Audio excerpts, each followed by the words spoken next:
Hey, Dave. Good, you? Good. How's it going? Hanging in there? One day at a time. You gonna be around later? Yeah. I'll stop down and see you.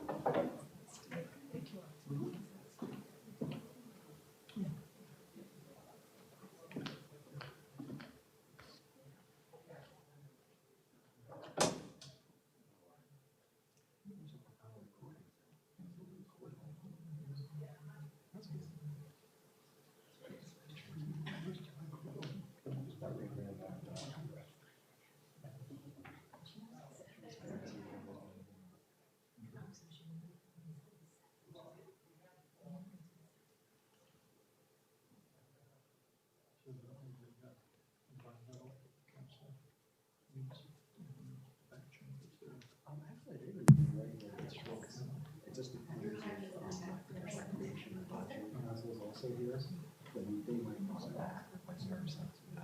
They told me that it's going to be downstairs. Yeah, I haven't recorded, but if I have to, I'm just gonna bring pictures down. Is that recorded in the environmental council? No, I can't record, all of the meetings at the end. I don't follow the one, that's when it's also there. Finance meeting.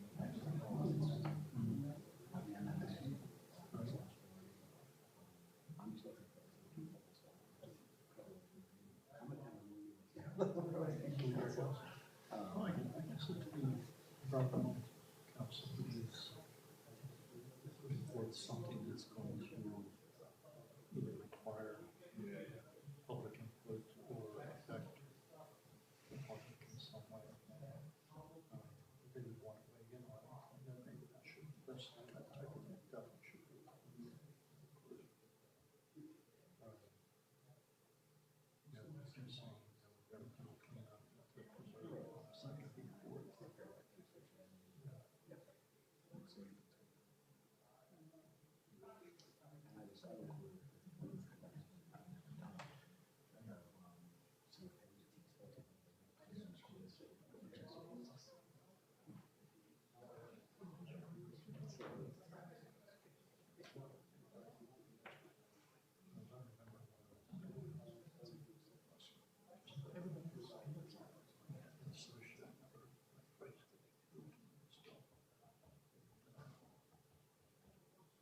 Some of the meetings got pretty rancorous. Yeah. I was surprised at that. Junior on the special. I think they were the Boy Scouts on. The Boy Scouts were sitting there in front row.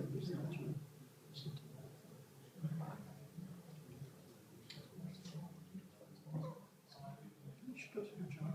She's very nice. Is she high school or is she? Yeah, that's what. She has the bearing of somebody who's in college, which people Yeah, I put it on my watch. It's usually posted over 1,000 people.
Your aerobic workout.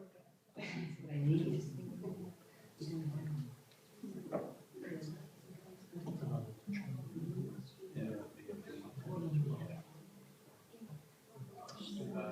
Yeah, they haven't come. They need a couple of them. This is one of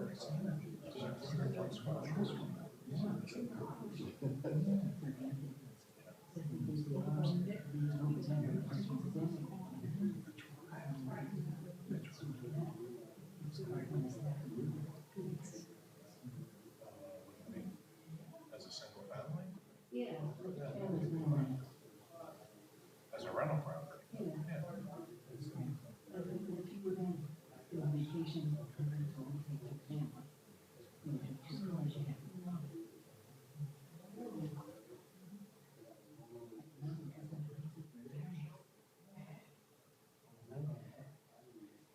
cause you have. Yeah, all those houses across the street.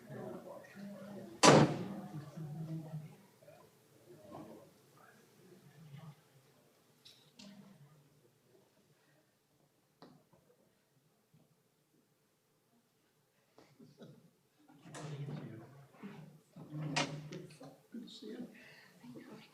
You're gonna start doing this, right? I think on my list, and I ran out of time to get to drive to these. Be on.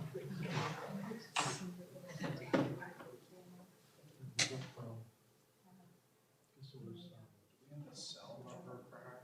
Friday.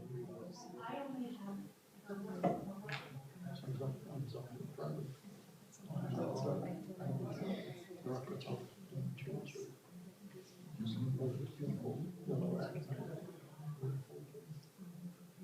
Everybody was tall. Every time. Little blanket. Yeah, exactly. So It's good. Harbingers of spring. they were, my son drops. Talking about all the first. Some of the best. I know, I came up the steps. I need to do it more often.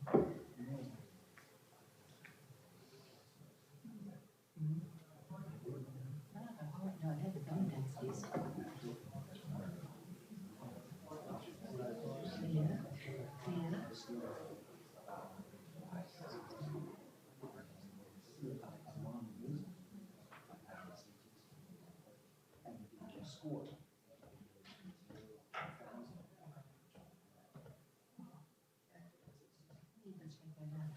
And next annual, come and see us if they like to teach you. Oh, well,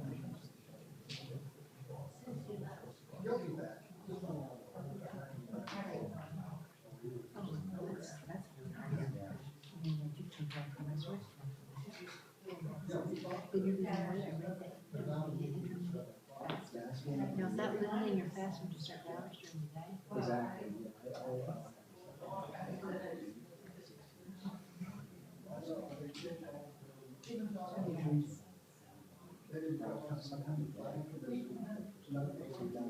Some of that's probably wrong. Absolutely, absolutely. My granddaughter was having, she was talking about the intermittent, so it's like from 10 to 6 is when to eat.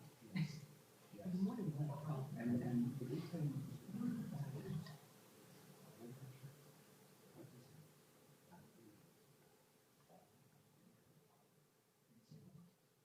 And I was gonna cut back on some carbs. Oh, God.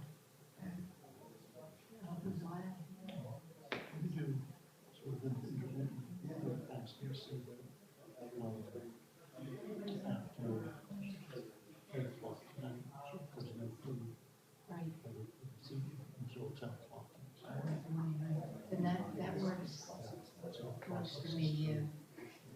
5 or 6 will eat my dinner. Well, I mean, that's we did tonight, at 5 o'clock. We, And, and then I'm starting at night. we try and Drink water. Because I need to, because both my parents had disease, and mom had that, and both my mom and her sister, and now my cousin, have developed the type 2 onset diabetes, and my fasting blood lasts all 141. So my sugars are all, I have to.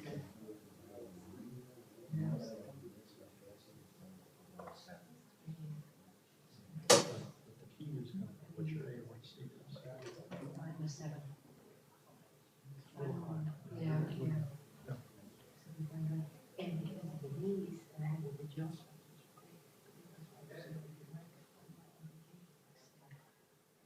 I tripped on, and I didn't, so I was trying to leave somewhere, which is a men's hat, so my little was like.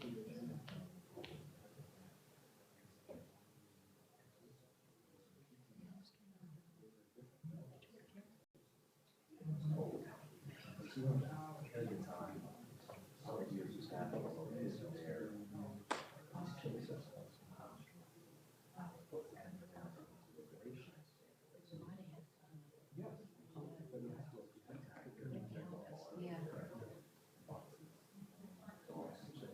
My challenge for keto is basically vegetarian. So really eat seafood. 3-4 times a week. Yeah, I'd say, it's a little lacto-pescatarian. So the eggs, yeah, 3-4 times. Because it's very high. It was very. It's naturally high.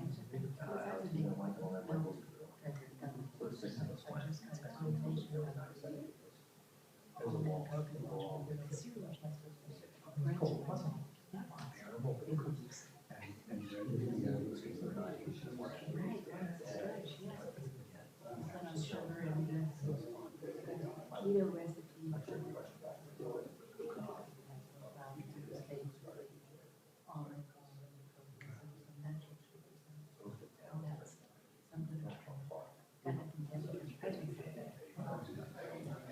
We've been cooking because it's natural. So it cooks really nice. And so it makes scones. It's not bad enough, but it's a long way. It's still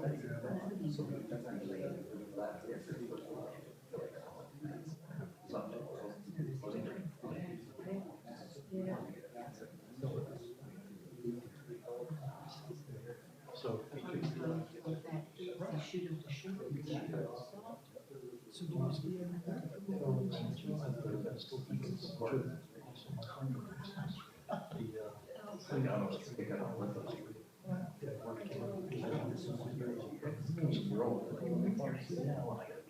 Oh, yeah. I worked on it. Those 5 years done up for about 30 years. I can still. What's fun? So right, you know,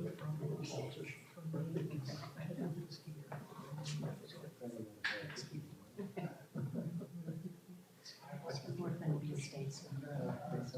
It was fun.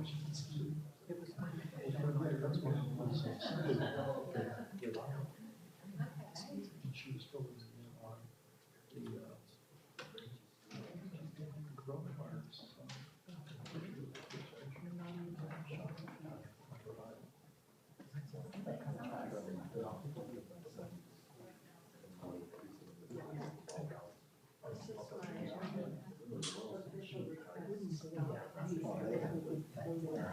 Oh, okay. Yeah, you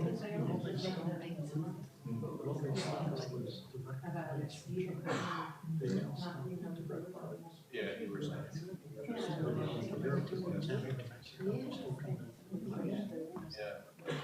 Yeah, we're starting to lose steam out of it for a while, so. Yeah. I mean, I'm not really sure. I was going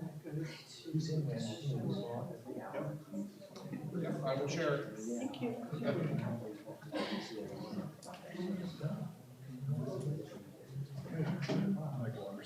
Dan took him and his son's birthday.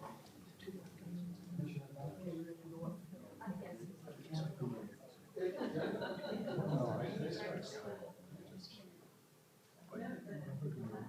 Hello? I'd love to see that.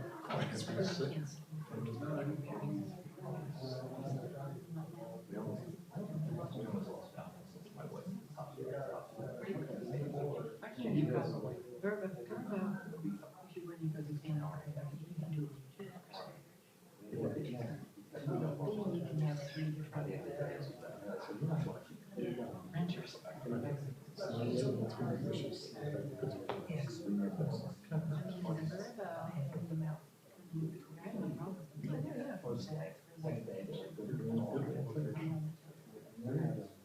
Then we had to start farming from Blue Street.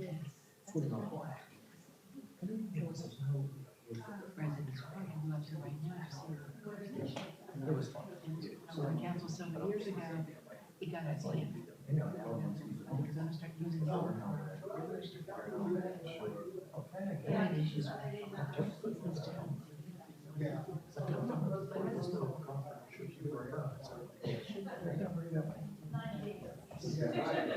Because for a while, it's like we had, it was getting out of hand, and people was too saying, they couldn't hold that, people would come for council meeting. The one car, park there.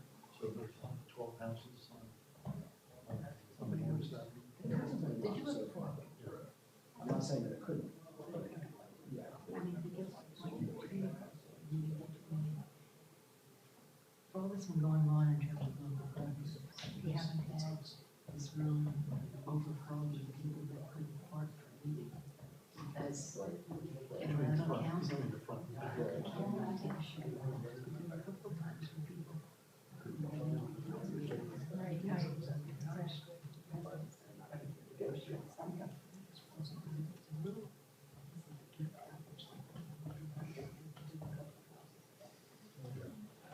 And so,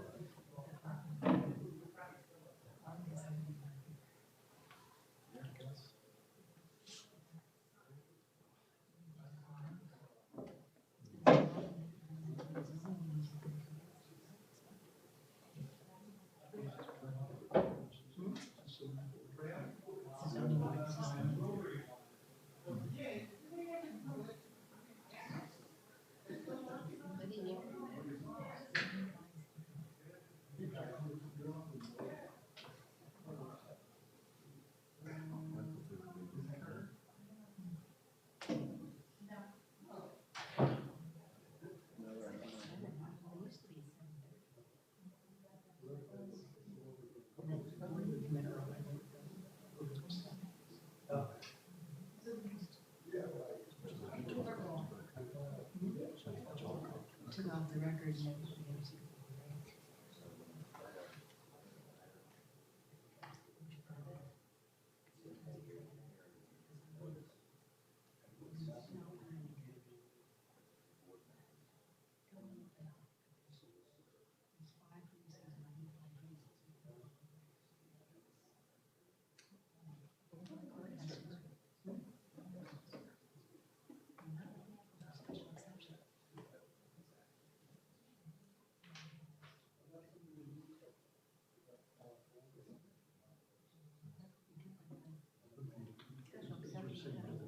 You can get it.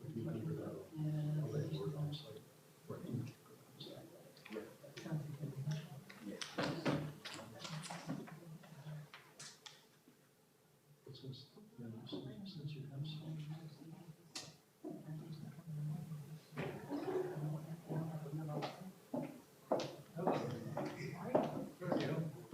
We're in the back.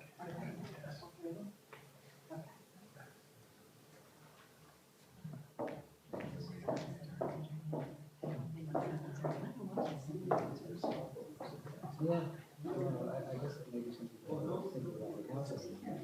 I'm saying 37. It was posted on the website. Yeah, oh, Yeah, it says that. I was thinking, I was gonna Just like neighbors. And things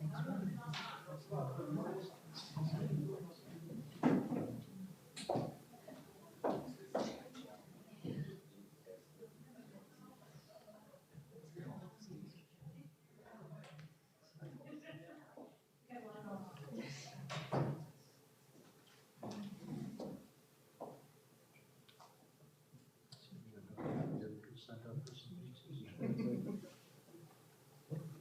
Everybody else, that's okay. They have to have different price. Well, there's some places now have cauliflower rice cross-hatch.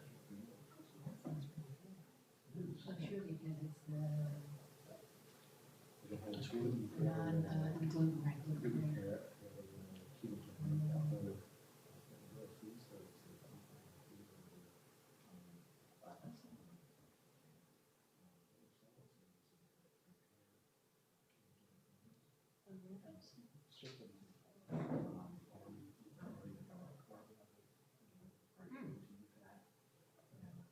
Because when it's just one, you need your partners too, and it's easier to cook, I think. You just leave it your mom. Sometimes we just, some meals that we get, because we've gotten Hello Fresh, we've gotten,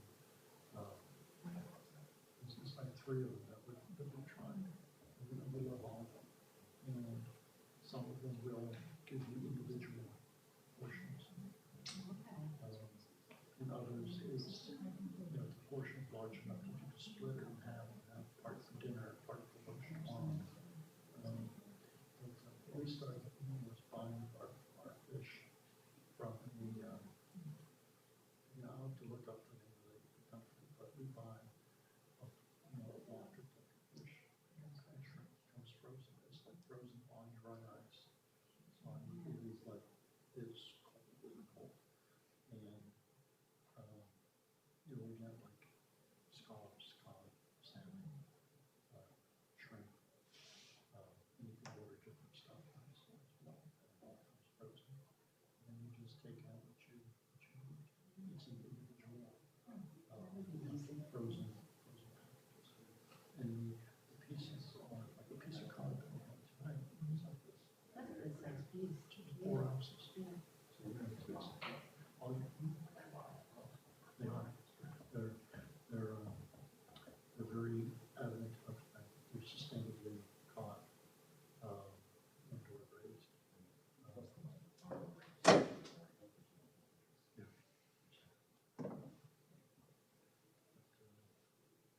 Over the weekend, and of course it's large.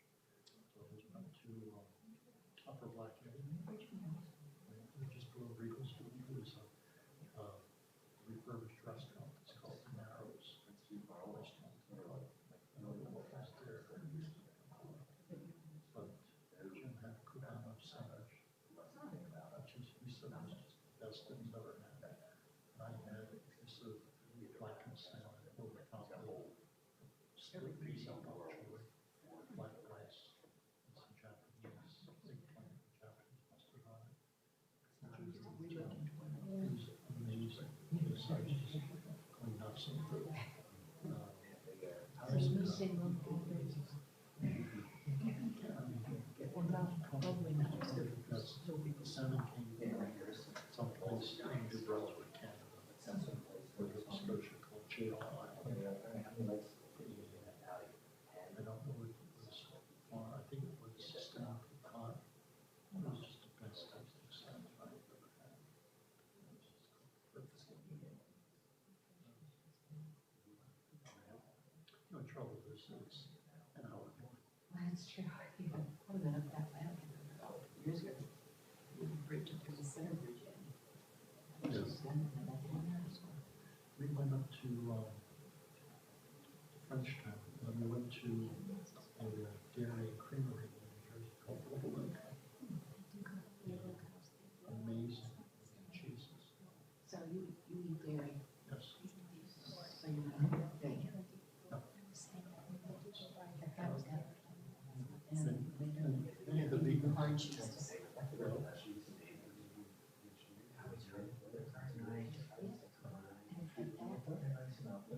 and many of the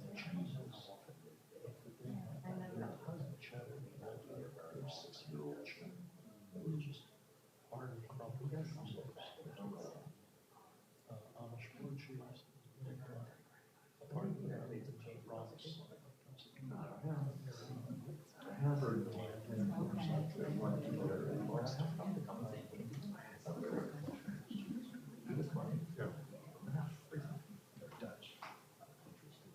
Okay. So from there, we just, it's called to Morrisville, to the antique market, small antique store that's like a Morrisville's closed. So we came back down 32, that's nice. That's a nice stop. They refurbished the entire place and turned it by third floor into an Airbnb. So the second floor they took, and then they took it all. It's right on the river? Right on the river. Yeah. And it's, gonna have limited parking. But it's, but you have to, this restaurant, 32, canal, and then the river. And you can stand there, sit in the restaurant and look out over the river. It was absolutely amazing. But the Golden Pheasant closed.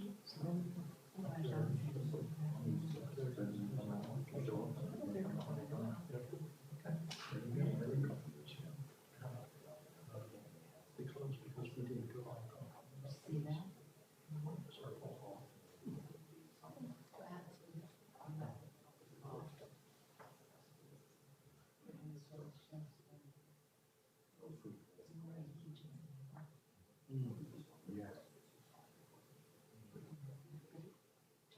Then it's getting easier.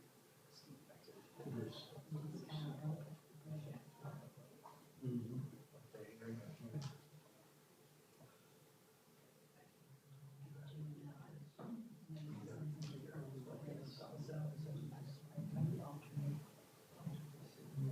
DNA seeds with poison ingredient on it. You can't tell me that. The Campbell's has a clam chowder, which is chowder. And it's delicious. Put on the back, it says the soy and corn products, and wheat products in this recipe are GMO. And that's something so just sitting When with the they're not cabinet. GMO, sometimes they're looking at from able if there's no discernible different species. I said, I mean, you're the one. I know. Once you have a farm like a corner, you have something that are imported. Human things don't have the GMO.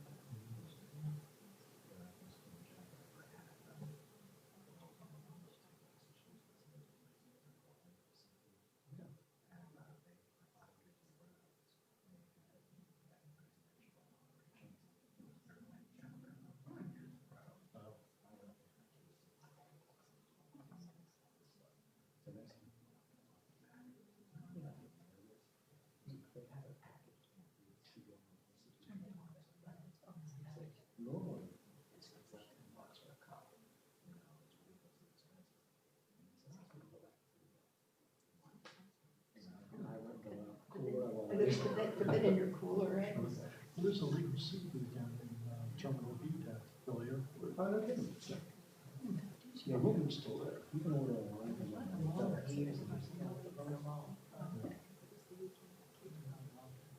Ordering online makes so much more sense.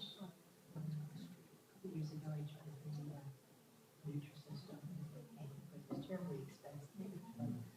Plus, gas is just.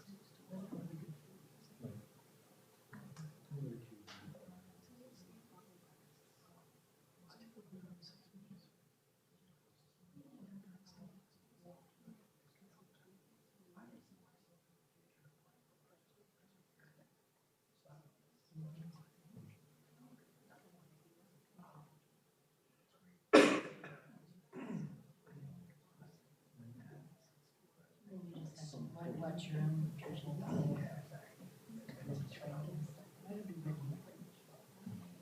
Sometimes I get food people. We don't have it coming in the house. And Jim doesn't.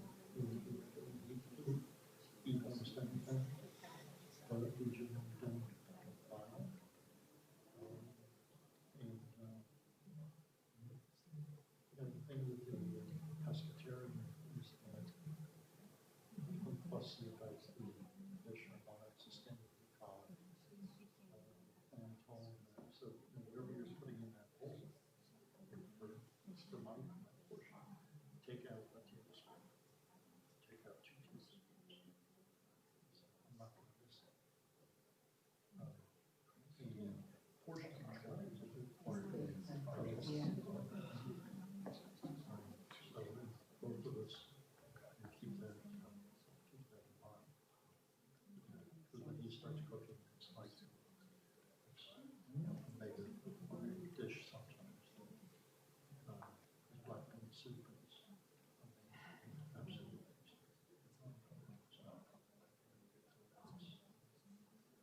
Yeah. I can't really get some of that stick anymore, I just. I can find some, and just leave it. And they do it for soup.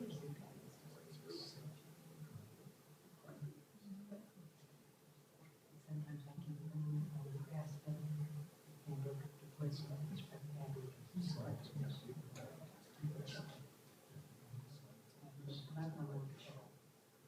This Bubbling Dairy Creamery up in Milford, New Jersey. So they're just outside of Frenchtown.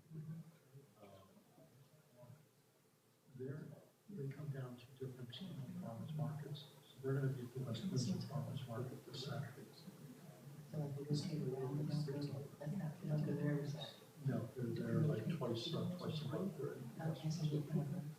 It's on their website. But they have grass-fed cows, pork, free-range chickens. And when they come down, they bring down the meats, they're frozen.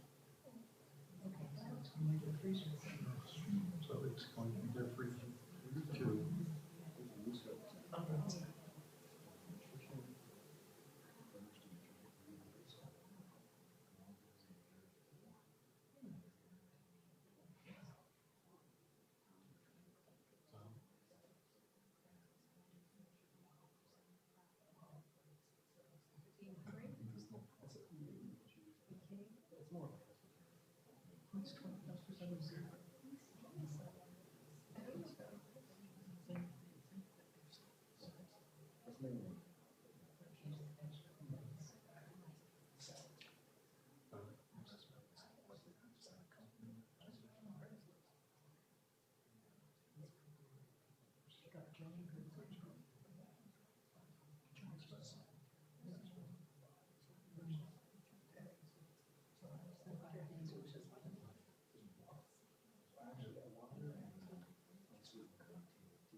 No, I don't mix all my teas. The best green tea flavor-wise is going to come from tea. There's a lot of green tea taste to it. Gunpowder is completely designed to talk about. It is so good.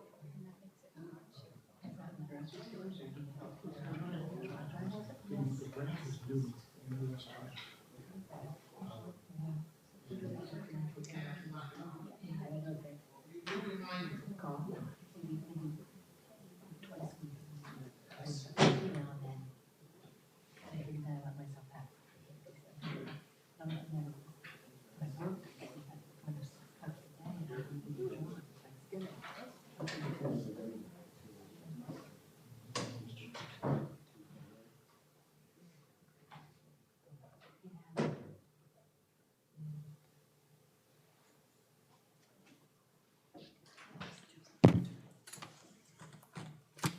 Got it.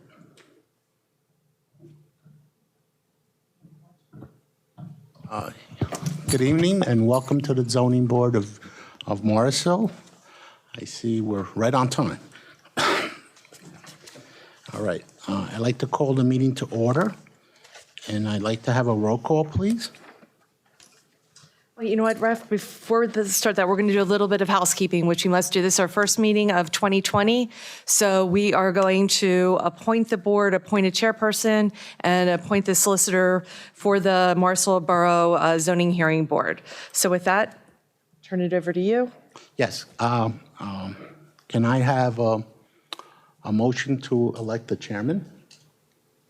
I make a motion to elect Raphael Persico as the new chairman. I have a second. Yes. I graciously accept. At this point, we're going to appoint our solicitor, Curtin and Hefner, and represented by Maureen Burke Carlton, our solicitor. Yes, thank you. Fine, good, Okay. all right. And our board right now consists of Raphael Persico, Hussam Jalad. Yep. And right now, Suzanne Zukowski is the alternate to the zoning hearing board and is sitting as a voting member this evening. So with that, we can proceed. Tonight's applicant is Jane and Daniel Labonte, and they are the owner applicant. The property address in question is 20 Union Street, Morrisville, Pennsylvania, 19067. Tax map parcel number 24-009-061. The applicant's petition dated January 31st, 2020 is for relief from Article 5, Section 465-17A, 14B, and 17A, 14D, 83A, and 83B from the Morrisville Borough zoning ordinance, that seeks relief from the provisions of the bed and breakfast definition that only a bona fide owner or full-time manager may reside permanently on the site, and that one off-street parking space may be provided for each guest room and one off-street parking spot for each employee. We do have to approve the minutes from, The previous meeting Yes. of Tuesday, September 3rd, 2019. I make a motion that we approve. Looking for a second. I second the motion. Roll call for a vote.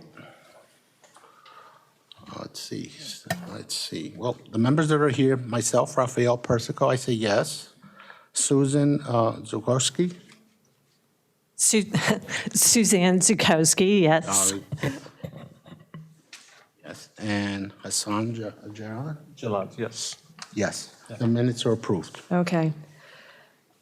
Suzanne, would you read the notice? I would gladly. Notice is hereby given that the Morrisville Borough Zoning Hearing Board will hold a public hearing on Monday evening, March 2nd, 2020 at 7 p.m. in the council chambers of Morrisville Municipal Building, 35 Union Street, Morrisville, Pennsylvania, 19067, in the matter of the application of Jane and Danielle Labonte, I hope, 2789 Bellevue Drive, Bensalem, PA, 19020, for the premises located at 20 Union Street, Morrisville, PA, 19067, BCTMP 24-009-061. The applicant intends to use the property as a bed and breakfast, use A14, which is permitted by right in the R2A residential zoning district. Applicant is requesting variances from Chapter 465-17, Sections 17A, subparagraph 14B, 17A, subparagraph 14D, 83A, and while this notice also, and 84A, which pertain to the required criteria for bed and breakfast use. Applicant also seeks any other variances, special exceptions, or design waivers which may be deemed necessary for approval of the project. Documents relating to this matter will be available for inspection during normal business hours at the Office of the Zoning Department at the Morrisville Borough Hall, 35 Union Street, Morrisville, PA, 19067. All persons to be heard in favor or in opposition to the granting of this application may be heard at the above time and place. Morrisville Zoning Hearing Board. Mr. Ware, can you verify the posting of legal notice? Yes, the notice was posted. The signs will come down tomorrow. Thank you. At this time, before we begin the hearing, is there anybody in the audience who would desire party status? And if you need an explanation, please let me know. No? Sir, you would? want to speak. Oh, then not necessary. You'll have plenty of opportunity to speak. Yes, thank you. With that, we'd like to enter into the record board exhibits. Exhibit B1 would be the application. Exhibit B2 would be the notice that was just read. Exhibit B3 would be the applicable provisions of the Borough Zoning Ordinance, Section 465-17A, 14B, and 17A, 14D, in Article 10, Table 465-17. Are there any objections to the board exhibits? None. None. Thank you. And with that, we will turn it over. Good evening, members of the board. My name is Bill Scott, and I represent Jane and Dan Labonte in conjunction with this variance application. I do have another exhibit that I'm going to hand up if I could. Sure. We can do that. Yeah. Thank you. My client's going to tell you what this is. Thank you. It kind of speaks for itself. Thank you.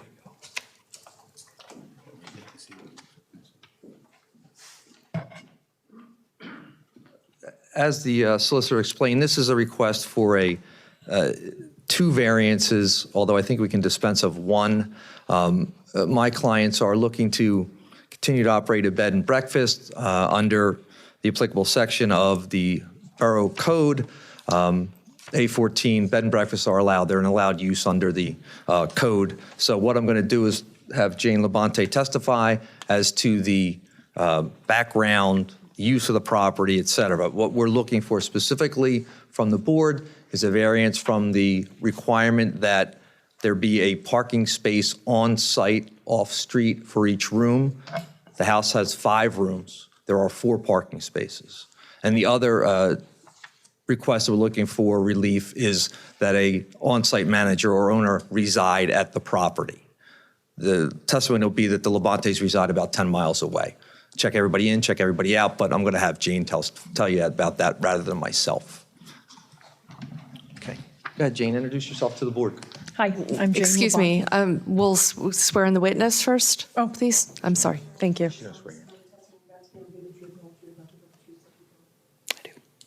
Okay, keep your voice up so the microphone can hear you. Thank All you. right, introduce yourself, Jane. Hi, my name is Jane Labonte. My husband and I own Canal Side, which is the property at 20 Union Street down the street. Okay, and how long have you owned it, Jane? We've owned it for 16 months. Okay, and what do you use it as? We use it as a bed and breakfast. Okay. I handed up an exhibit that's marked applicant 1 to the solicitor and to the board. Can you explain to the board what that is? Sure. What we wanted to do was to be able to show in pictures what the property actually looks like. Obviously, it's a pretty well-known property from the outside. Everybody in the area seems to know the property, but we wanted to be able to show to you what we have done for improvements on the inside and to show that it is a very well decorated and nicely done property that our guests enjoy from places near and far. Okay, and as far as you're aware, Jane, 20 Union Street, how old's the building, approximately? About 187 years old? Okay, and has the building ever been used as a single-family residence? Never. Okay, and what did you and your husband pay for it? $300,000. Okay, and how much money have you put into it since you bought it? About $85,000. Okay, and can you explain to the board how far away you live? We live about 10 miles away, and my husband works in Hopewell, so he's on his way home from work. Every day comes by the property, and I'm retired, and I spend a lot of time also at the property. Okay, and explain for the board, Jane, the check-in, the check-out process for people when they come to the bed and breakfast. One of us is there when the people check in, and then one of us is there when they check out. Okay, and breakfast is served every day Yes, and stopped at 11 every day? yes. Okay, and you've owned it for 16 months, you've been operating in that fashion. Before you bought the property, did you do any homework yourself, Jane? Yes. We have another rental property in Florida, so we're familiar with the business. And the homework that we did was, looking for a property that was located in a desirable area that would have accommodations for large families that are looking to gather. And we located this property, have always had an affection for the canal and the towpath, and found this property. It met our criteria. We came across the street and talked to Steve Ware about our intentions and went ahead with the purchase. Okay. And during the course of the rental, Jane, the 16 months that you and your husband have owned the property, police ever been to the property? Never, Ever had any complaints from the neighbors? never.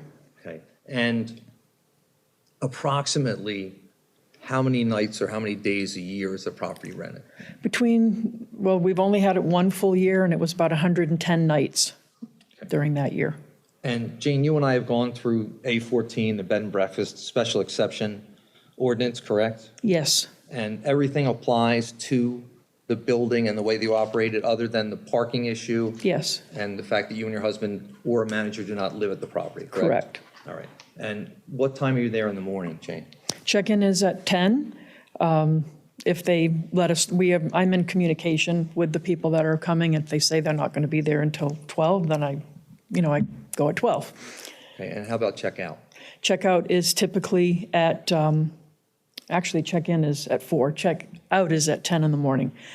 We are flexible if there's somebody else that's not checking in. But, again, I'm in constant communication with the people that are there. And so if they tell me that they're checking out at 11, sometimes, like I said, we can be flexible. Then I'm there to make sure that the property is left in good condition. Okay. And explain generally, Jane, not specifically, generally, what types of people do you have? What types of groups do you have coming to the house? It's primarily been people coming to town for a memorial service. A family member has passed away, and there's siblings that are looking to gather from different areas. We've had, in May, we have Princeton, Rutgers graduation families, again, coming from different parts of the country. In the summer, we have families that are coming to Sesame Place. It might be 2 couples and their children, and they like the idea of having a place where they can put the kids to bed and still all be able to gather in the main living quarters. The holidays are very busy with, again, families. We seem to be centrally located, people coming from the Carolinas and from New York. It's just a central place for them to gather and be able to spend holiday time together. And Jane, you and your husband collect the 6% Pennsylvania sales tax on every dollar? Actually, yes, we collect that, and that is remitted, and it's been a nice revenue generator for the state. And how big is the property, Jane? 4,800 square feet. And with regard to the parking, have you and your husband ever experienced 4 cars at the property? No, the most we've had is 3. And we do allow parking in the garage. It's an oversized garage. And as you can see from the document that I gave you, you can fit 3 cars in the driveway. You can actually fit 4 if you wanted to park one behind the 3, and because it's all one group. But a lot of times, actually, people are flying in and renting a car. So we haven't had a problem with parking. We stipulate that we have parking for 2, and we also stipulate that if they did have extra vehicles, understanding that Union Street is, a lot of people don't have driveways, that they're not to park on Union Street. At this point, members of the board, that's all the questions I have for Ms. Levante. Jane. The board may have some questions. That was the easy part, huh? You want to go first? Yes, you. I can. How do you how do you advertise for the bed and breakfast? Is this something you interview people? I mean, I've been to bed and breakfast where you have to get selected, to be invited, most likely. So I don't know how. No, we advertise how most people advertise is online. That's if you're going to stay at a hotel. That's pretty much where our business comes from. And this is not Airbnb. This is bed and breakfast. It's a bed and breakfast. And that's all how it's being used.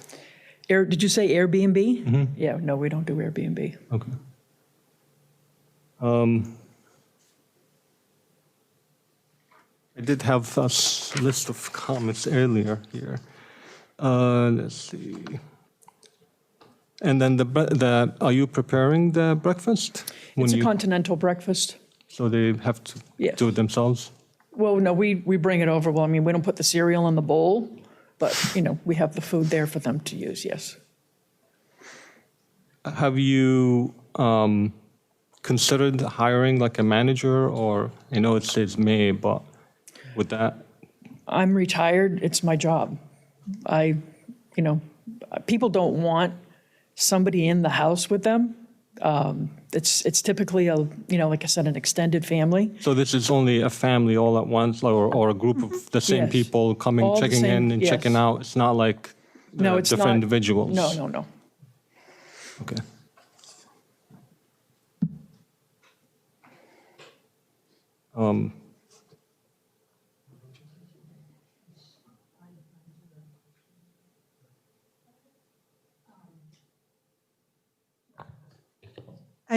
One question I had, I just wanted to check on your name.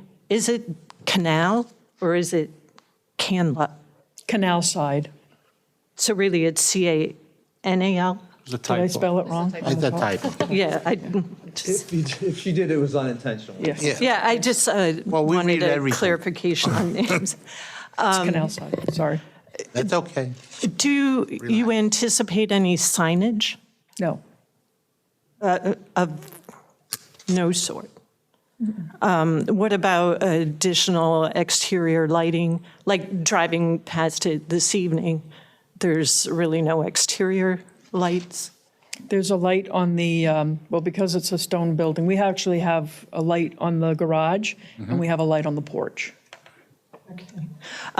You mentioned over the past year having rented for 110 nights in the capacity of a bed and breakfast, because you said you didn't do Airbnb. Yes, So really, you're already functioning as a bed and breakfast without having been approved for a variance?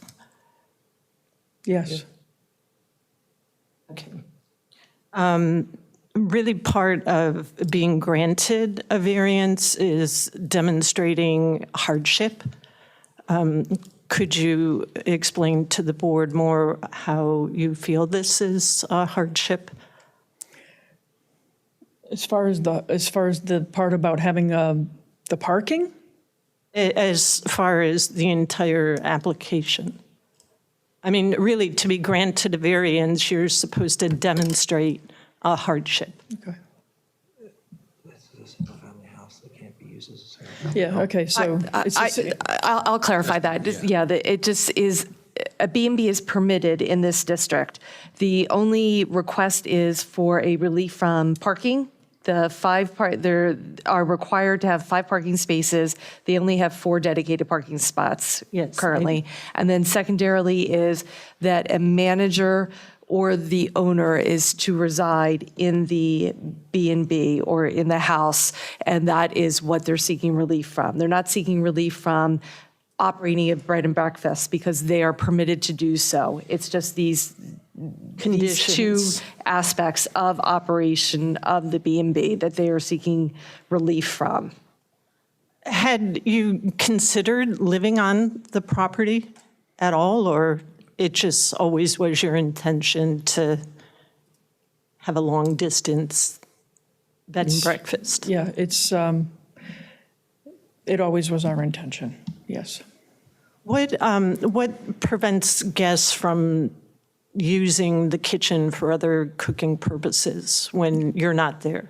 Nothing prevents them from doing that. Because one of the conditions, as I understand, No, I think it says, from zoning is that it's breakfast only, like, That's what's served to them. Right. It's permitted because it's not a restaurant, so they're permitted to serve. to use the Right, kitchen. but it does not restrict the use of the house or any portions of the house by the guests. Right. What is the longest anybody has stayed? 9 nights, one time. Because I know half of essentially one point of where you're asking relief from is that nobody stays longer than 14 days and no monthly rentals. Yeah, 9 Do- nights was the longest. And you anticipate keeping that type of schedule? Yes. I personally have stayed at Airbnbs quite a bit. I think they're really awesome. But very rarely do I say like exactly what time I'm leaving. So you live 10 or 12 miles away. How do you know when people are leaving? They let me know what time they're leaving, and we've waited in the municipal parking lot if we're here a little bit earlier. We don't go and camp out in the driveway. We pretty much text each other. How do people access the building when you're not there? How do they access the building? Yes. There's a keypad. And is it always single family rentals? What if you end up with multiple parties? Does that happen? No. So it's always single group, regardless of how many in the party? Correct. What is the advantage of doing a bed and breakfast over doing Airbnb? What's the advantage to who? To you? Like, why would you not just do Airbnb? The clientele, I think, is different. What did I have?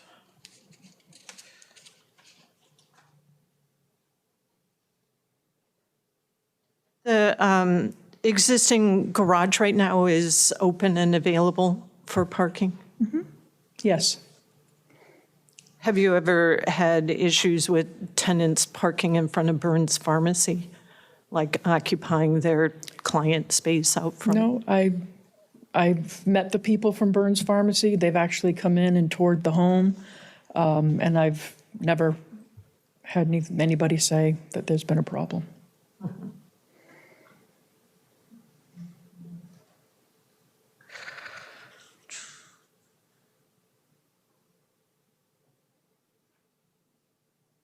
think I have too much more.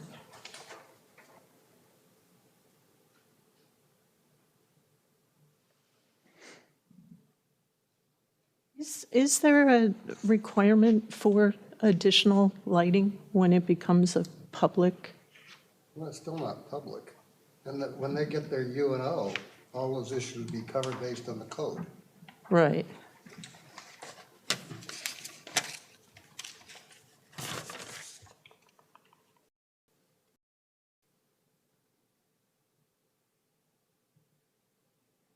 Do you operate under a business name, or really is just like a second home? It's not an LLC, but the property is called Canal Side. So you filed as a DBA with the state? Like a doing business as? No, we are proprietors, and for tax reasons, it's not an LLC, it's just a But schedule did you file as a business entity? under my name. Right. Yep. With the state. Do you have anything, Rafi? Yeah, I have, you said last year you had 110 days. With one or several that were 8 or 9 days. I think the holidays tend to be longer stays, but typically, I'd say 4 would be the average nights Okay. that people stay. From the pictures, it's a beautiful home, and you seem to do a beautiful job. When people stay, how do you handle, like, Who does the cleaning? I do, and my You- husband.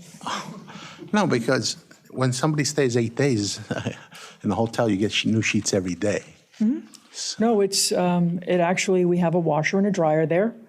And if somebody would like to, They can wash do their their sheets, own? they can do their own. We provide laundry detergent and all of the things that if they wanted to do that. But no, it's understood up front that it's not, we don't provide laundry service. If somebody asked us to, we probably would. Okay. And so basically, they leave the house the way they leave it, and then you come in and make it ready for the next person? Yes. Wow. Yep. And we have all 5-star reviews. Everybody loves it.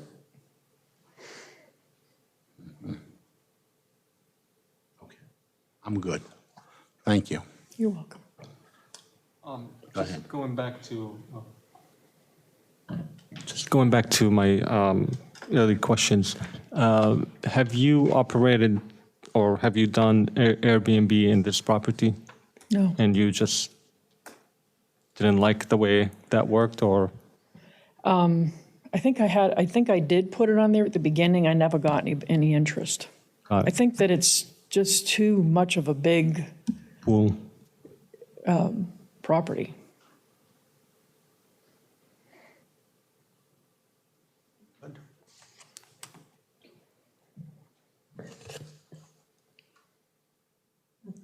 I'm just,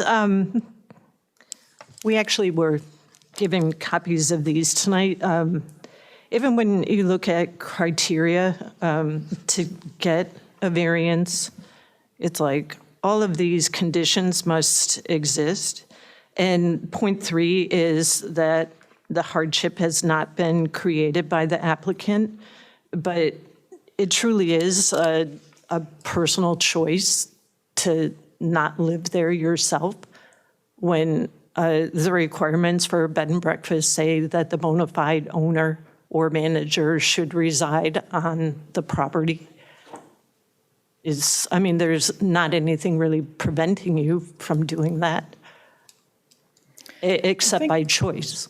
It's by choice. I think that the people that are staying there, I think, are more comfortable. Actually have somebody here who has been a guest there, and did you want to explain that? Okay.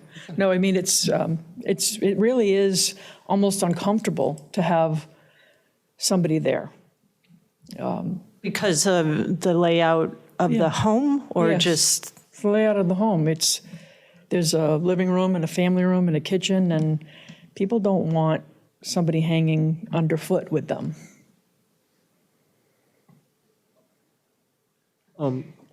Does this go, I'm not sure if Steve maybe can weigh on this, does this go through the same inspection with making sure the fire alarms and all safety measures? Yes. Okay, so it's, Yes. okay, got it.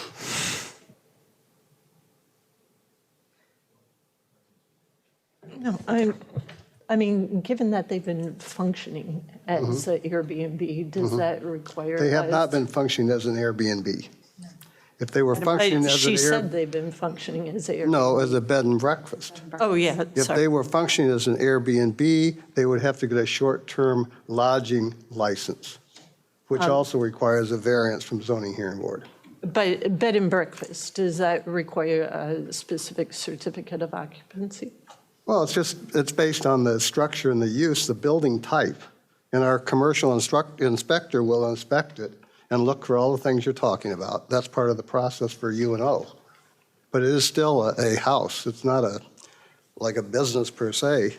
But to date, that hasn't happened for this purpose. No, because they just got this application in. If this gets approved, then we'll set up the inspection process and they'll get a UNO and they can continue.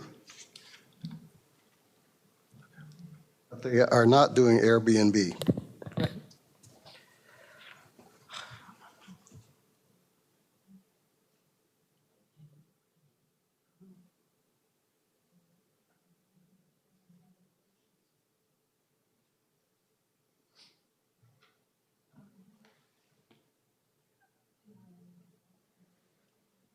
I don't think they've concluded. Yeah, I don't think No. Mr. Scott, would you like to call another witness, or no? I was just waiting to see if the board had any more questions for Jane. Okay, I didn't know if you wanted to bring up the guest as a witness, or just have her do public, she can just do public comment, that's fine. That's fine. I We'll think do it that's that probably way. more Okay. productive. With that, I believe that the board has finished asking their questions of the applicant, and I don't believe there are any objections to the applicant's exhibit. We will mark this as Exhibit A1, applicant's exhibit. With that, we can open the floor up to anybody who would like to speak for or against the application before us.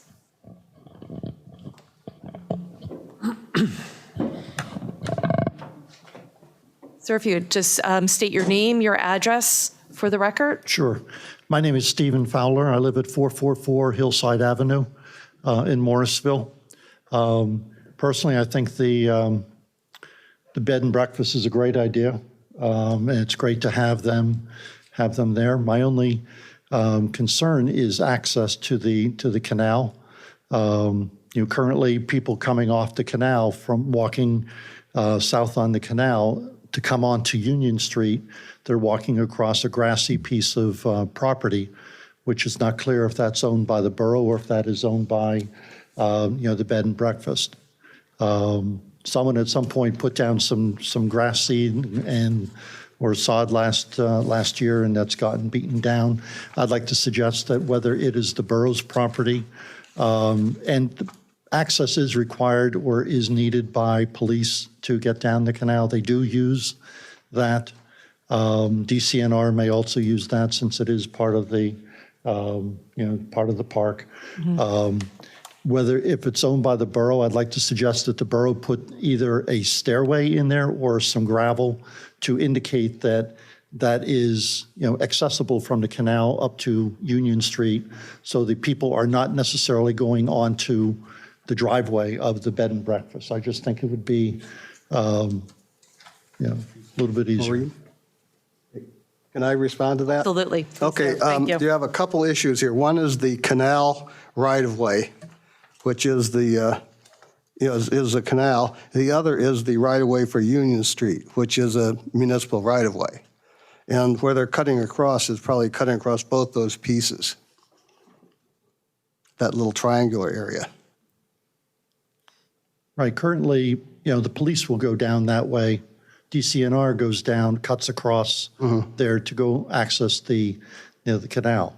If it is borough property, I'd like to see the borough put in, let's say, a gravel pathway to make it clear that that is access from the canal. Well, what we'll have to look at, the site plan doesn't actually show it, is how much of it is the canal property and how much is the street right-of-way. Exactly, So we would have to confirm that. right. And that's what I'm asking the zoning board to do, and may also go up to the council, to the town council to do as well. I don't see it as the B&B's responsibility unless it is their property, but it appears to be borough property there, and I think it would be the borough's responsibility to have access coming from the canal up onto Union Street. We'll definitely take that under advisement and take a look at it. Thank you. Good luck to Yes. you with the bed and breakfast. Thank you very much. Thank you.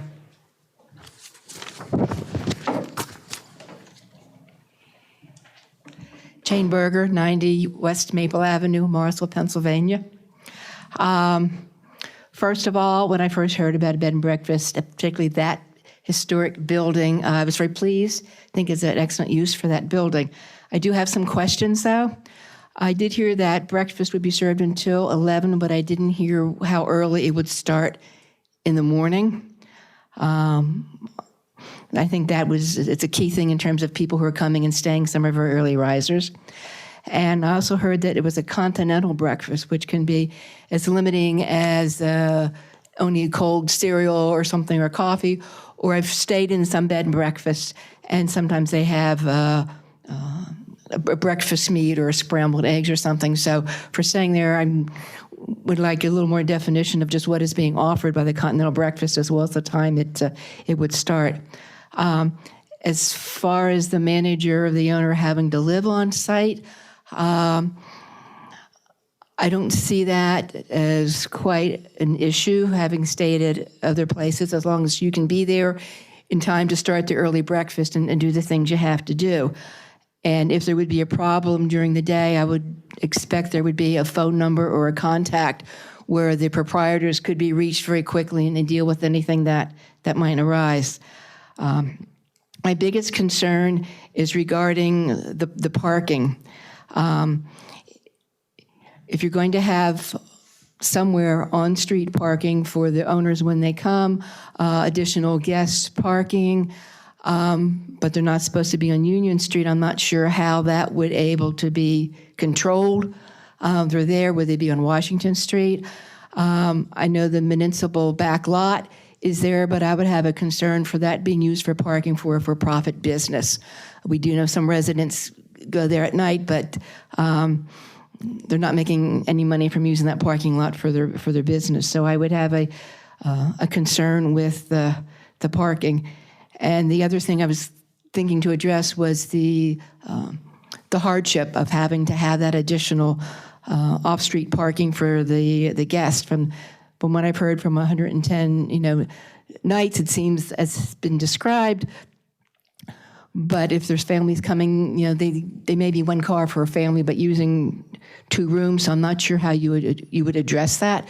It would just be, I think, and when you're renting it out, knowing that the total usage of 5 rooms would not require more than 4 cars actually coming there for the guests.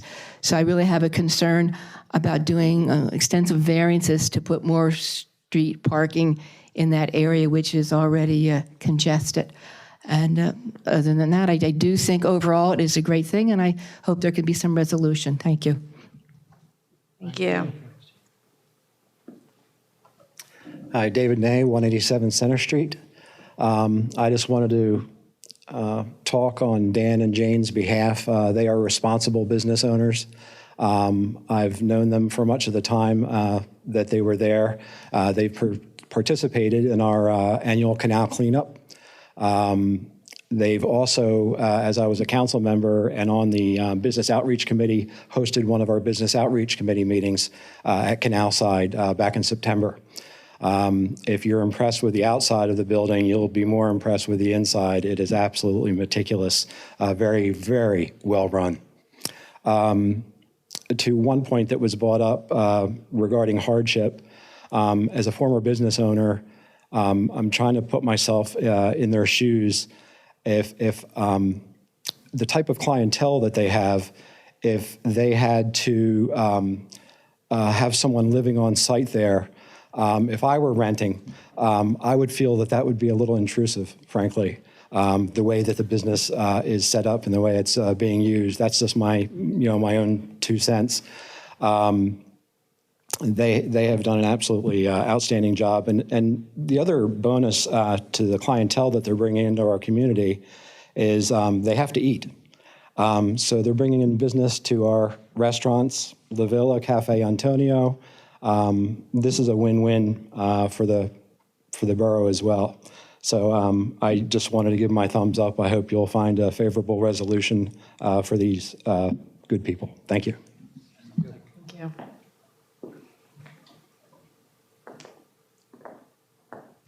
Hi, my name's Brenda Massey. I live in Yardley.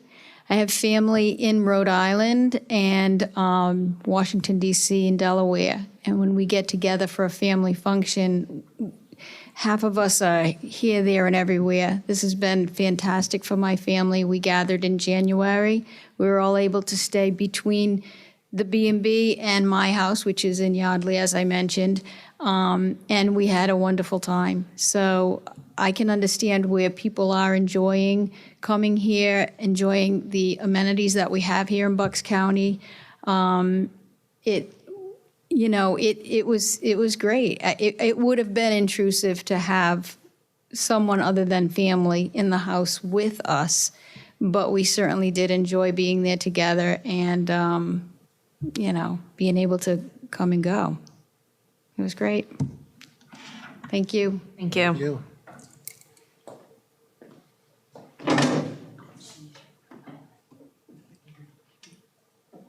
Mr. Scott, do you have anything else to add? No? We're good? Okay, we're close. At this point, I believe that the matter is right for the board's consideration, so if you would allow us, we will reconvene to discuss, and we will be out momentarily with the decision. Thank you.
Because they're not charging separate.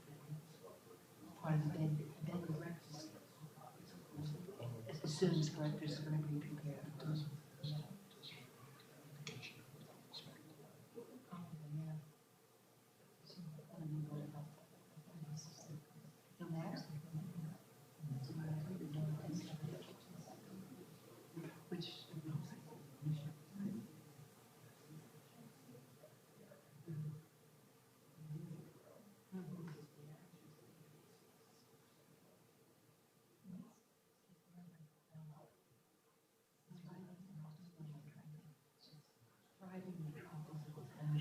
Which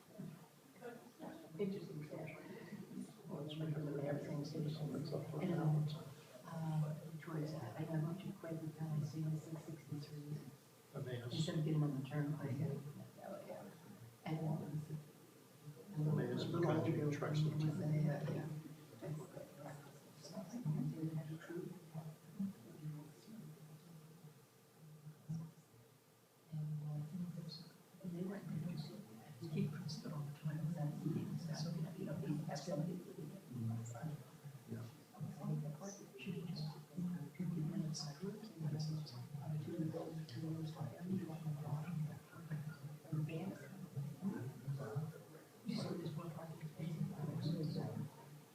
And you really don't.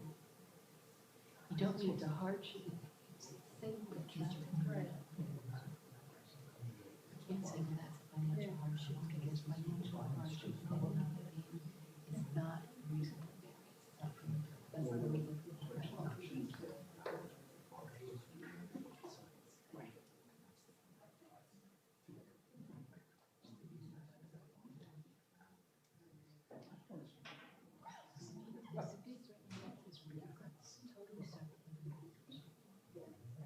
And you're not, and that would be a totally different thought. So then, you know, you go through the door and then you're just going. Upstate, upstate. And that's fine. That's the way the building is constructed, that they can, you can do it. Because you're not over the morning, you don't have to get in the car. You can go through the door. But that's not a date, that's right.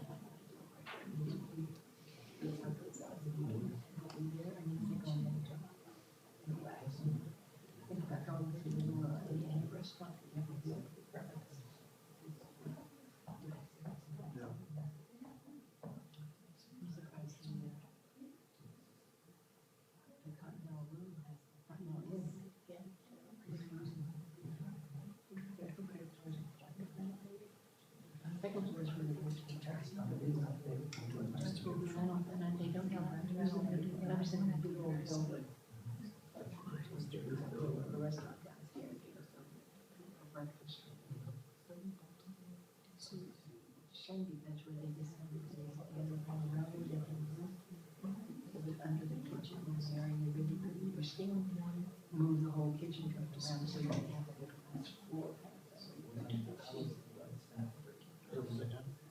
They don't, they couldn't do it, they couldn't rearrange them. It's a down. We know it's there. So that's interesting. The David Library closed. David Library of the Revolution. It's a sign on the River Road saying, it's closed, thank you for 45 years. So, I never got a chance to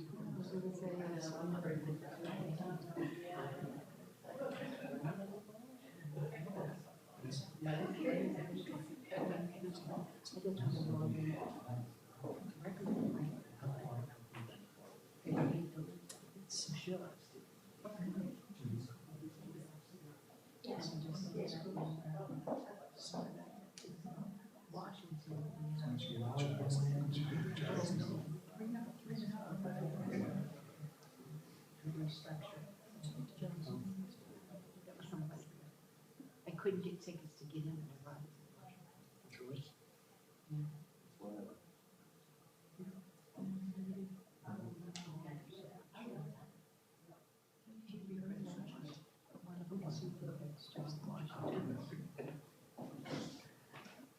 I could have been a 4-day work, so I could have Monday night council meetings.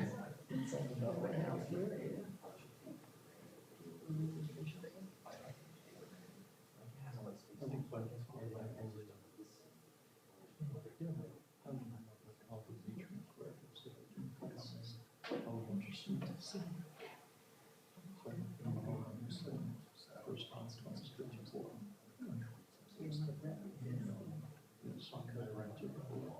lived on the shore.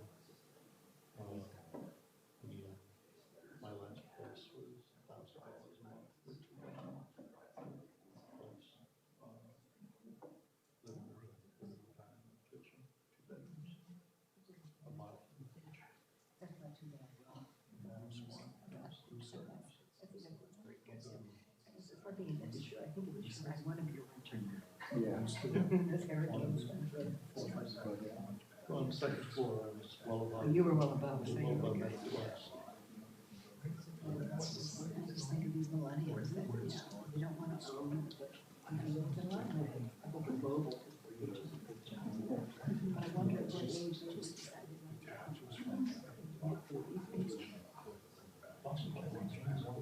It depends on the floor plan of the property.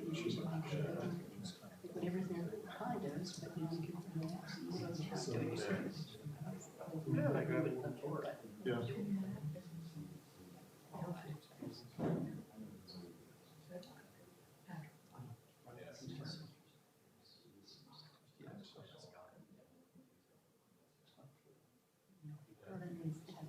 Well, plus it's not a question of permitted use in the zone. I don't know who controls it. It needs a lot more. But, yeah, if you go into a meeting, it's like, okay, you get it, you come in, you draft. Yeah, it would have to be the Then park. you go through the experience here, or you start, get a starting point, and where you end, you know, maybe with a year. Well, yeah, I would, whatever you do, I would do it as a temporary solution, because, you know, that's planning on replacing that bridge. Hopefully, 2021, like they keep promising. Not sure it's correct. Maybe you would opt out or come down. And the treatment's the same. You wouldn't buy it, so I don't know how to find that out there, but. Yeah, so I don't know how, you know, if they're gonna take more footprint or less, but certainly during construction, they're gonna take more, so whatever you end up doing there will probably be redone, so. Yeah, I'd wait unless you don't mind it being more disturbed. You're even on the other side. I think in part because my Yeah. is a 732 phone number, which was New Jersey. Oh. So someone would call that number, would think that I'm living in New Jersey. That's because the company I work for has a Neptune office, I'm for sure. And I kept the phone. Well, it's like my friend's, the retired, who goes to Rhode Island, and she pictures 6-3 of them, or 2 or 5 of them.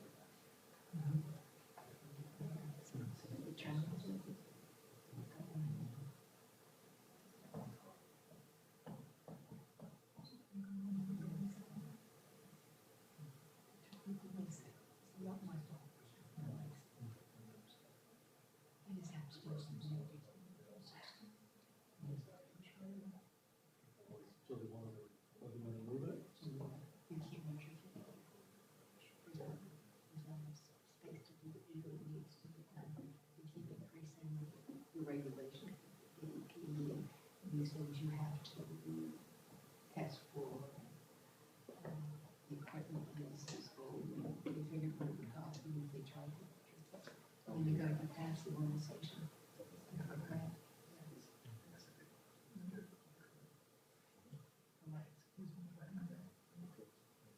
I think it's coming out less than that.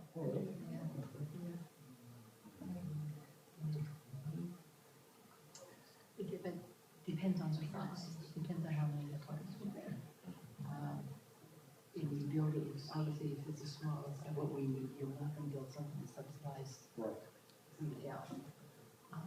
But it's, when you go on land, it could be expanded, new partners come on. If the township is interested, DEP would allow the towns that are not to have their own sewer plants. And part of it, people putting in traffic businesses down. Figure out what the sewer system. Right down there, and it'd be a parking. Close to Town Town, isn't it? And I used to down in the, now, on the river, not right on the river here, because after the water is cleaner, different into the river coming in. Really, yes, we have to go through. We down, don't have it in the avenue, and you into that entrance. What used to be with steel in there, and if you're looking, it's kind of. I'm thinking, this is 13 years. It's not in the middle of the neighborhood. They would never make it planted. Just like Air Products. What used to be electronics never would have been on Philadelphia Avenue back there, yeah. Yeah. And the top of that, it's like computers. I mean, the thing about computers is nasty chemicals in there.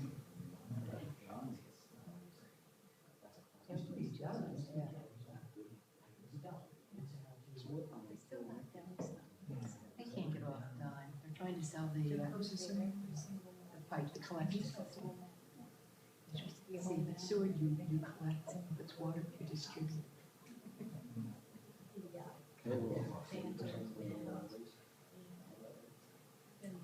Yes, 145, there's a little bit.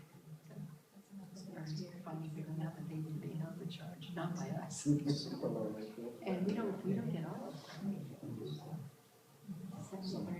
Well, no, don't have business there. But the other side of Lower Lakefield goes down through the Neshaminy intersection. Into the, I think that's big box. That's the big one, the super. And some of that is the parking. And they're like, but that portion is 3 times more than what the charges are.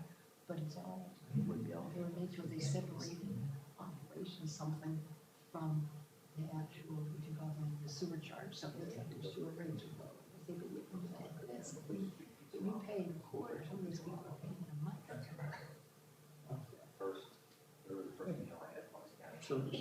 Well, no, they've got $40 million in debt, this is why they try to spend that.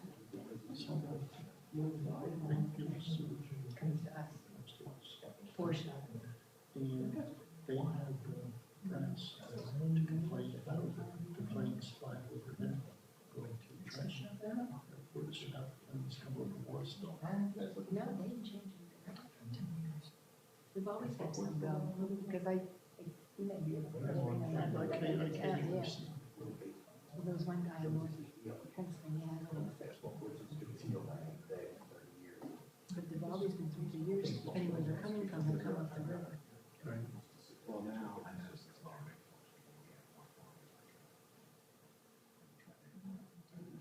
Yeah, so they did change it. We just find out about that.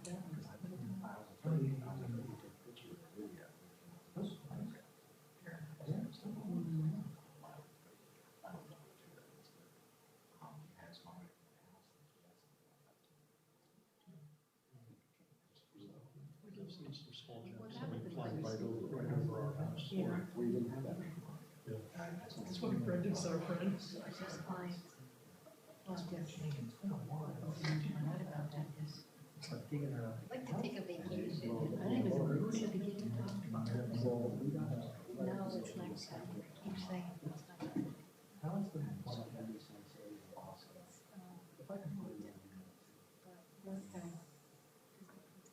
So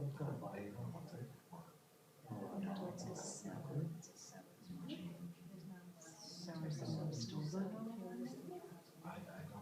We better find out. So send it down to. Send it to us, you need to get the shit right. Yeah, we got the shit. Yeah, that's a trade-off, yeah. I hear a plane, I think, I wish I was on it. Lower on their sewage system. You see that? Yeah. You just have to make sure they do it. But there are people that have different housing developments that have around or whatever. And I'm thinking, I'm sure they're not cheap. You must be lucky. They would build, right? And these people would buy that stuff. And then you get these smelly-nosed people. Right? I don't think I would want to have any kind of house next to an airport. That close. That's why I'm surprised that they were building people with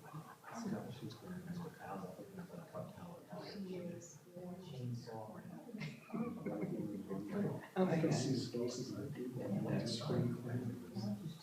So you drop your pants and shop as they flew by. This is what Pittsburgh, that's not a good place to land anyway, because if they don't do it right, they're in the mountains.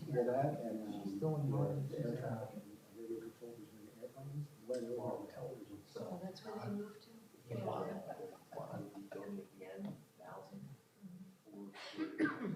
I select you here. O'Hare Airport. You have to run right by it.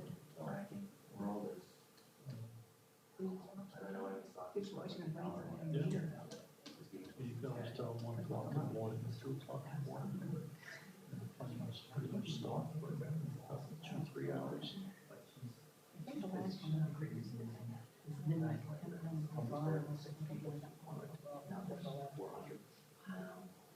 I've been on that one. I've been on 6:50 in the morning, going down to Fort Lauderdale. And she knows what's going on because she really would. I like it, it's very convenient, it's It nice. really is, yeah. But it just makes it easier. Just have an area where you're doing all. So you don't have to walk to the sidewalk. You need to have another door. Once you in, you use the elevator.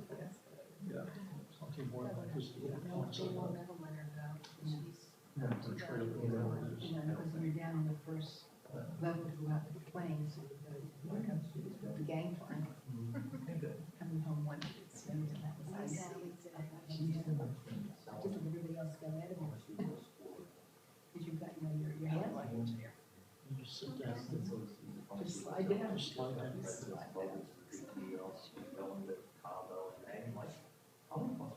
so awesome.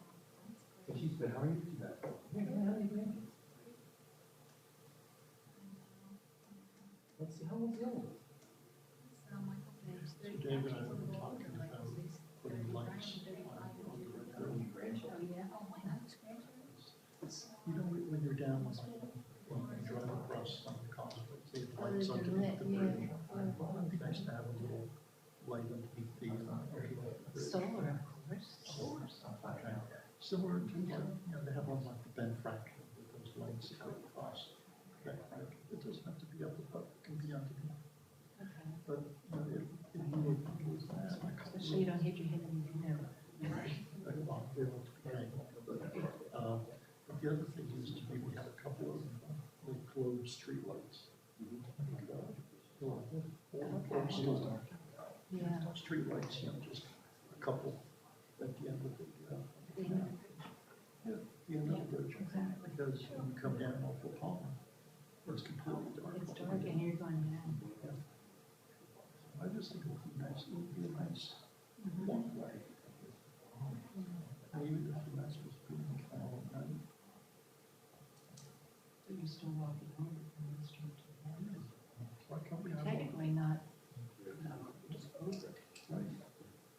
So I wanted to cross that bridge, coming here, walk down to Center Street, Street, and then walk down the street to, so I'm not on the canal.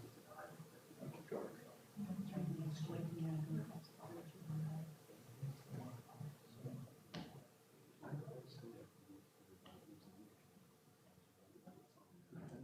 That'd be sharp.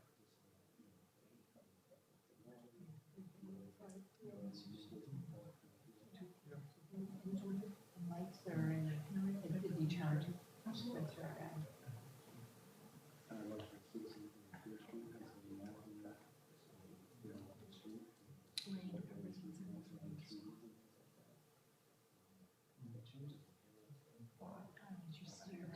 Your streets.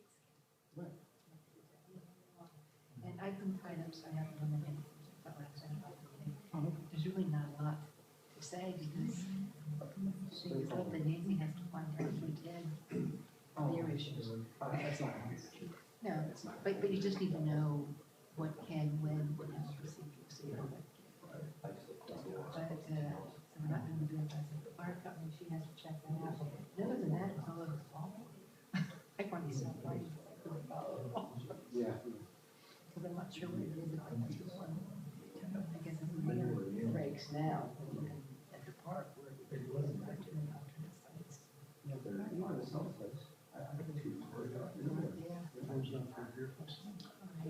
Well, we're doing two things. One star, the fall festival, on the edge, is working on the Business Association, and we also hosted one here. The other. So then you do the, and.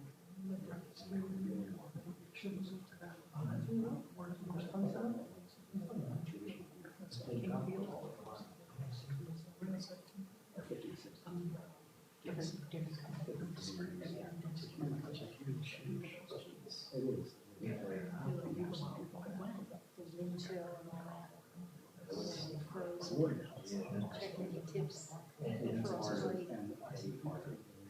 That was when I was a kid.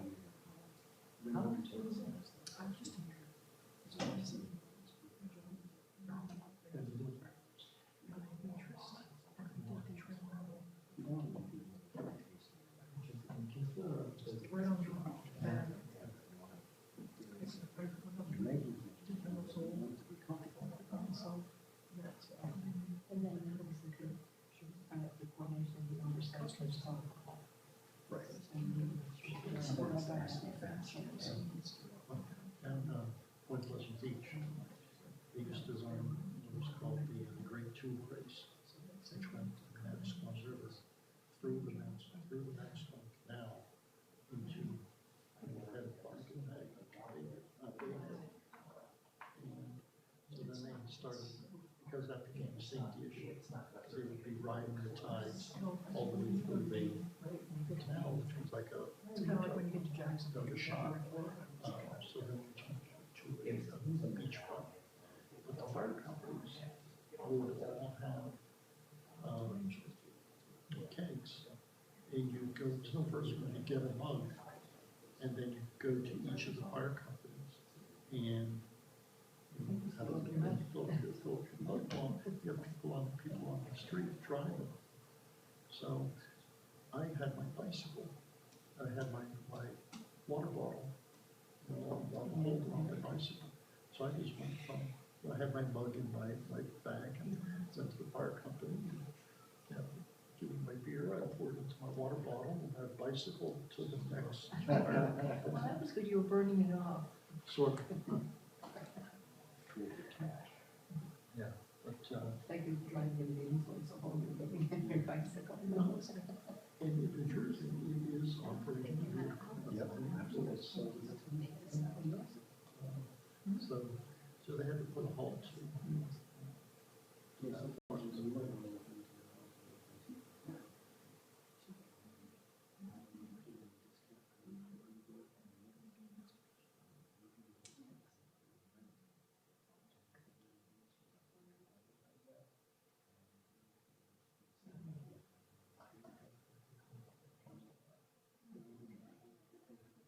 Well, we would do that when we had the Commercial Street Fall Fest. Yeah, absolutely.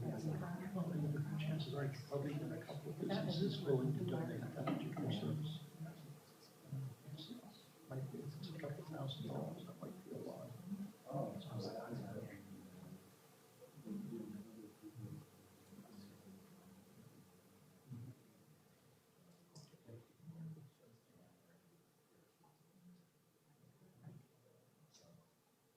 Somebody in the group needs to be designated. All right, which is a pain. Yes.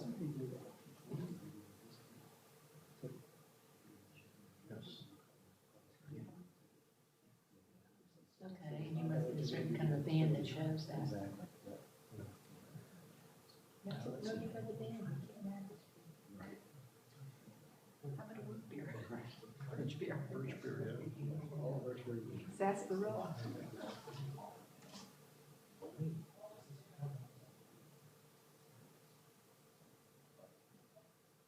think 2 of the 3 members. And you know, the thing is with the variance, it stays on the property.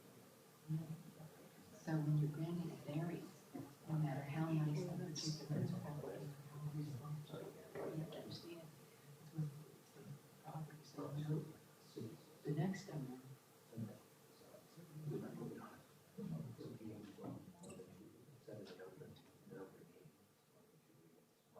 I'd like to get my space. That's what I'm thinking. Yeah.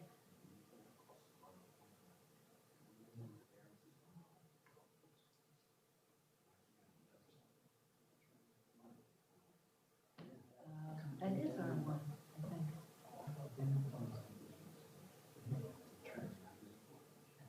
But it goes up to, I think it includes, half of Lafayette's Falls Township, and the other half is us. Right, so the corner where the dentist was. And then it goes out to Pennsylvania, and it goes over to Crown Heights.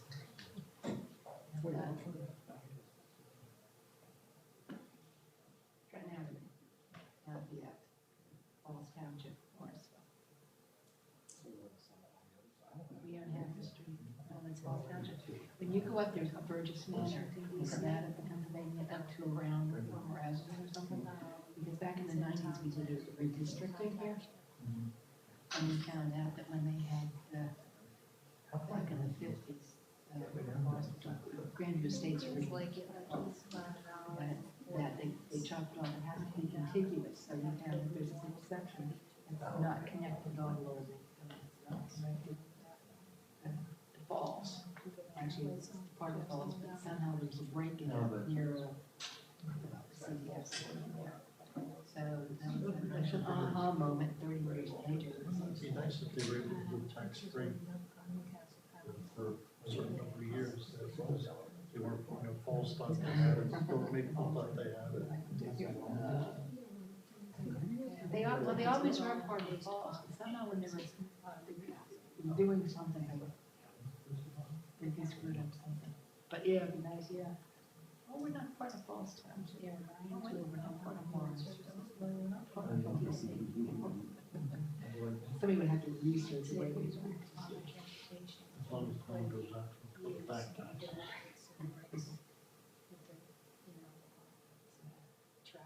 Some days I think we should just. Well, we work hard at it all the time. Yeah, yeah.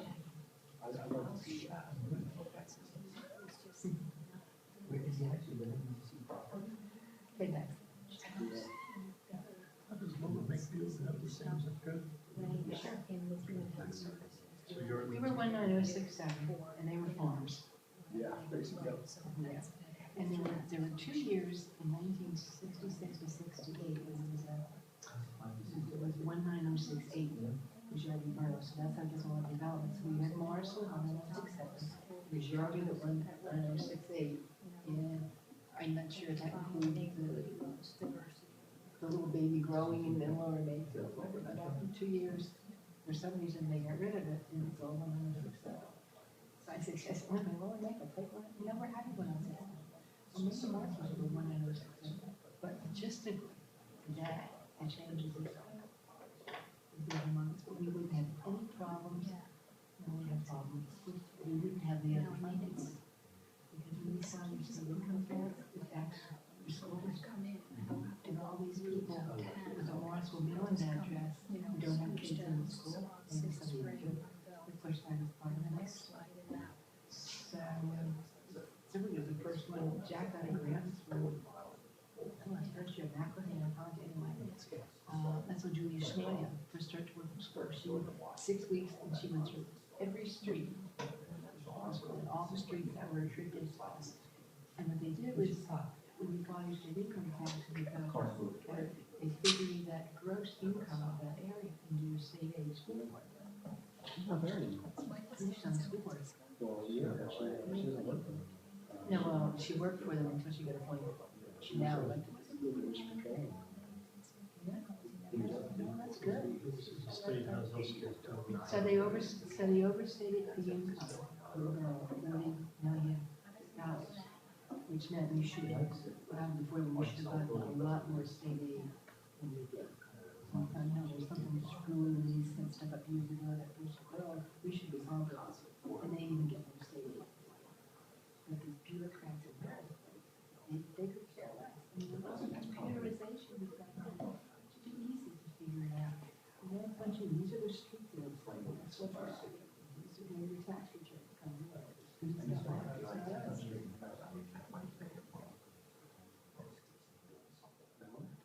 Oh, I like the take away for their state aid.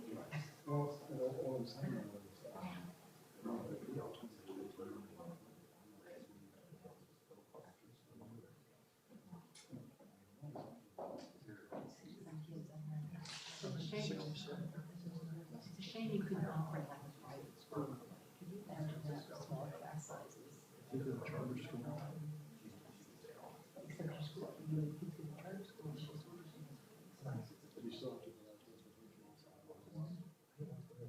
do we have kids busing or just everybody? The driving district.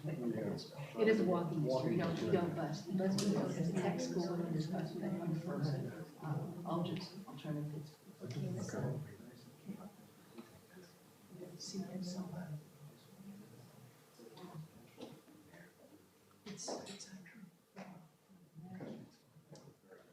if they took us good vocabulary, can you imagine that, that school for K through 8, K through 8, because that's where you do the 2-year system. I mean, get rid of the probably take that into consideration. But I mean, that school, no, I mean, the school was a bunch of, some of the still have a long-term costs, but they got what you versus that it didn't.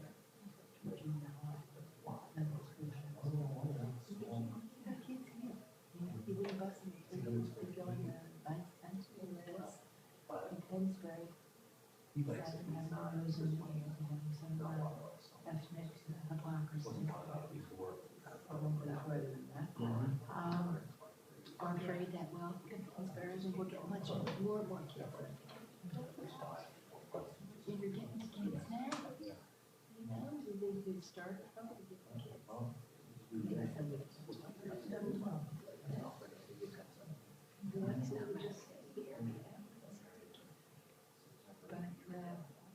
That's my thing with baseball. There's your petition signed that we've been all with your kids now. You should be in school and you should go to school. And I was kind of breaking that same.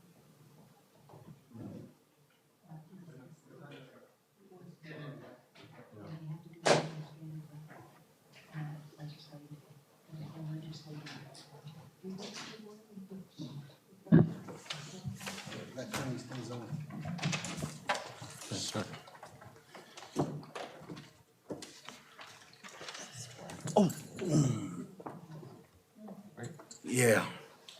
Put that there. Architect. Yeah, an architect, yeah.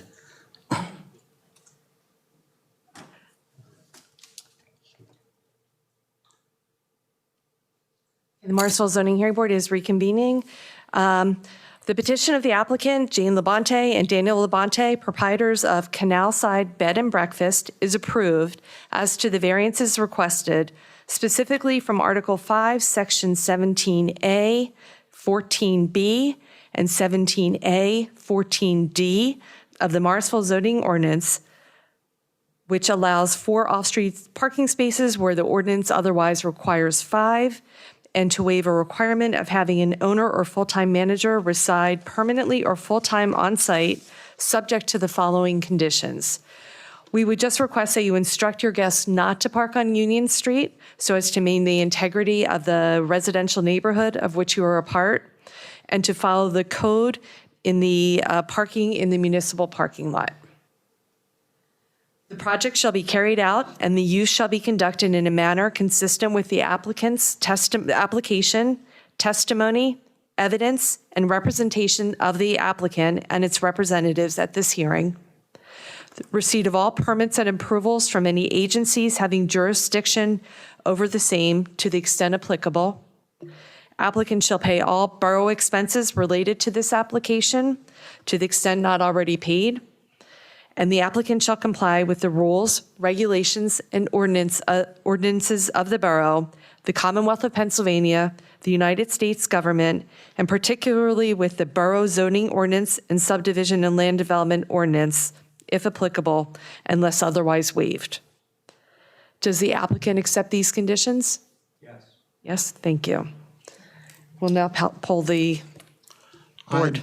I make a motion that we accept the resolution from as stated by the solicitor and as accepted by the applicant.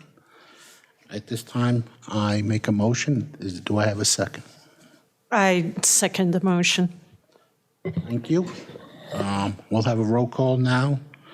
Susan Jaworski. I approve, yes. Thank you. Sam Gillet. I approve. Myself, Rafael Persico, I approve. Motion carries. I believe we have a successful application. Great, thank you. Just a bit of housekeeping. The board has 45 days to prepare a written decision. The written decision with the findings of fact and conclusions of law will be mailed to the applicant. And since there are no others who requested party status, it will just be sent to the applicant and Mr. Scott. An appeal may be filed with the Court of Common Pleas of Bucks County within 30 days of the written decision. If no appeal is filed, the decision of the board becomes final. Our next meeting is scheduled for April 6, 2020. And do we have a motion to adjourn? I make a motion to adjourn. I second it. Thank you. And you. I want to apologize for being late. I thought this hearing started at 7:30, so when I waltzed in at 7:15, I thought it was early, so I do apologize for keeping you all waiting. Thank you. I finally get to use this thing. We're adjourned. Thanks. Good luck and thank you very much. Thanks. Thanks.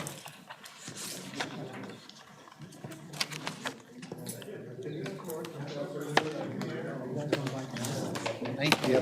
Thanks. Good job. And raise your feet. I'll approve. Would you like a tour?